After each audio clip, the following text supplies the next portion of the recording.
habang matraffic at papasok sa opisina. Guys, tandaan nyo ba o na-experience na ba, nakita nyo na ba yung sinasabing no unboxing video, no return, no exchange ng mga online apps din nagbebenta online, no? No unboxing video, no return, no exchange daw. So ang opinion natin dyan, siyempre opinion lang po natin bilang isang content creator. Ito dito nagre-reflect sa anumang organisasyon kung saan po ako kasali. So kung no unboxing video, no return, no exchange, tama ba yun? Mali po yun. Ayon sa Consumer Act, doon pa lang sa Article 100 ng Consumer Act, meron na tayong guidelines o panuntunan, batas nagsasabing yung tungkol sa product and service quality imperfection. So kung may sira ang produkto, pwede ibalik yan. Okay?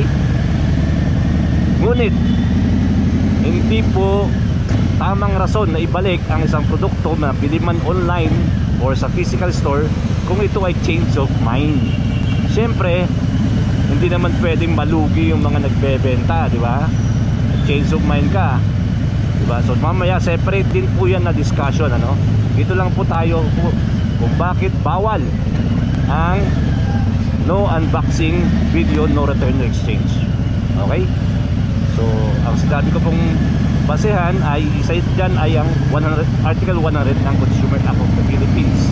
Isa pa po, kung may deceptive sales o panlilin lang sa pagbenta ng produkto online o sa kahit physical store, kung ang dahilan ng pagbili nga yung panlilin lang o deceptive sales, deception, kahit hindi nangyari before, during, or after ng sales, ay pwede ibalik yan ayon sa Consumer Act of the Philippines, Article 50. Yan. So yun po yung mga basehan. Ano po? Hanapin ko dyan, lalagay ko dyan kasi pumutok tayo So sa kabuuan, bawal. Okay, so pwedeng ibalik except for ang reason ay change of mind. Okay, saglit lang, ano po, at medyo nagmamaniobra ko. Yan, dito na tayo, dumaan, overtake.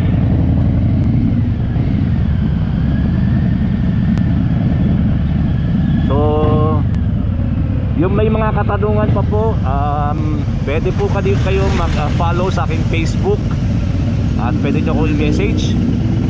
Pwede, dito ko po i-upload sa YouTube ito.